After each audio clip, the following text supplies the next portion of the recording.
What's up, YouTube? My name is Corey Allen Kotler, and welcome to Classic Movie Theater. If you like this channel, smash that subscribe button and give a brother a like. So why am I talking about stuff that went down over 100 years ago?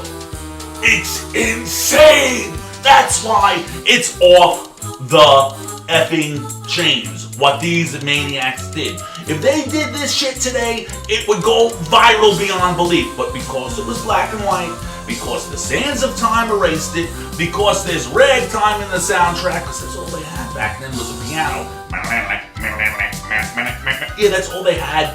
And the film stock looks like your grandmother's family movie. It's people pay it no mind because there's no George Lucas explosions and CGIs.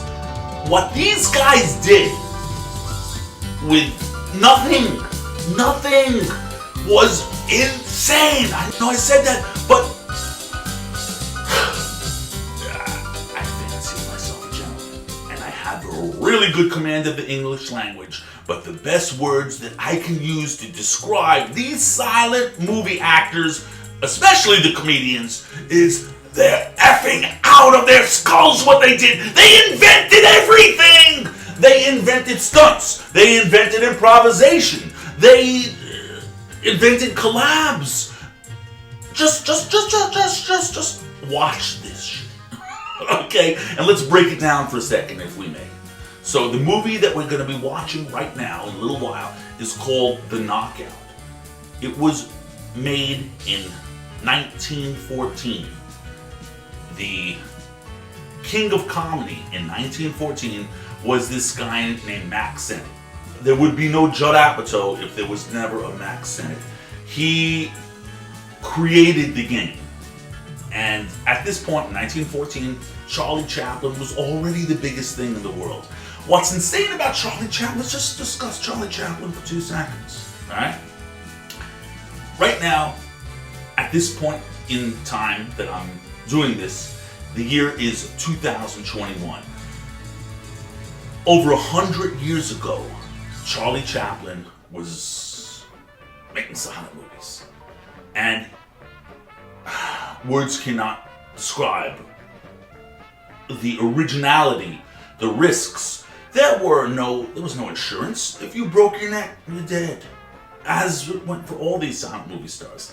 But what's amazing about Chaplin is here in the year 2021, in countries that I can't even spell, they know who Charlie Chaplin is. And they're going to know about him forever and ever and ever. Because not only is he the first, he was the first best. There were the Marx Brothers, and there was John Belushi, and Eddie Murphy, and Will Ferrell, and all these guys. But none of them would be around if there was no Charlie Chaplin. So Charlie Chaplin was already a big star, the biggest comedy star in the world in the year 1914. This movie has a cameo by Charlie Chaplin because Mack Sennett had him collab, as we say in social media land, with Fatty Arbuckel. Now, who was Fatty Arbuckel? He was fat. Okay, great. But Fatty Arbuckel, let's start from the beginning. Mack Sennett's toilet overflowed one day, so he called a plumber. The plumber couldn't make it. He sent the plumber's assistant. The plumber was this fat guy. And Max just looked at him and he said, "You're insane, dude." I'm sure I'm paraphrasing it, but that's basically the crux of it. And with that, Mack Sennett made this fat plumber's assistant one of the biggest superstars in the world in that day. Sadly, Fatty's career, and we'll discuss this in future YouTube videos, had a really gruesome ending. Nobody fact-checked.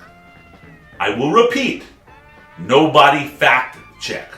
There was a big Hollywood party that Fatty Arbuckle threw because he was a player, he was a Hollywood player. The party, I believe, was in San Francisco or somewhere in Northern California.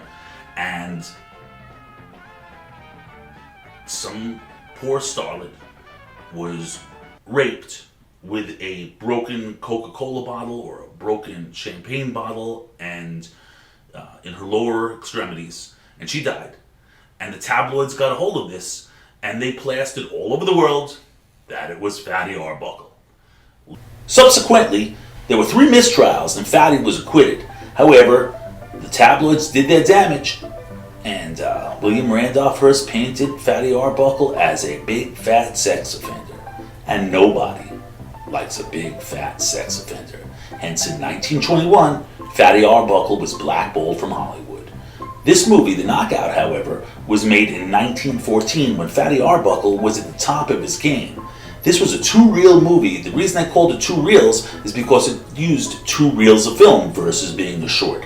And there were 3 directors. There was Fatty Arbuckle, there was Mack Sennett, and there was Charles Avery. Charles Avery was one of the original 3 Keystone cops. Who were the Keystone cops? The Keystone cops were this gaggle of bumbling and fumbling cops. The Knockout was a hustle movie. Basically, what went down was Fatty Arbuckle makes believe that he's this famous boxer just to try to hustle up some money in the ring. When you're watching The Knockout, which was made in 1914, it's almost like you're experiencing time travel. What life was like back in 1914. Although there were automobiles, the majority or a good portion of America traveled by horseback. And you'll see that in one scene, he gets pushed into a horse trough, or whatever you call it, where the horses drink out of. And it was common that those were around because people had horses. So you'll check that out. Also, check out the way people are dressed versus the way they're dressed today with tattoos and piercings. People looked incredibly different over 100 years ago. And check out the way the signs are printed even. It's fascinating, it really is, when you look at it from that perspective. Spoiler alert, in the last scene of the movie, they all tumble off a pier. That pier was the Abbot Kinney Pier, which went up in flames just a few years later and was replaced by the Santa Monica Pier, which stands today.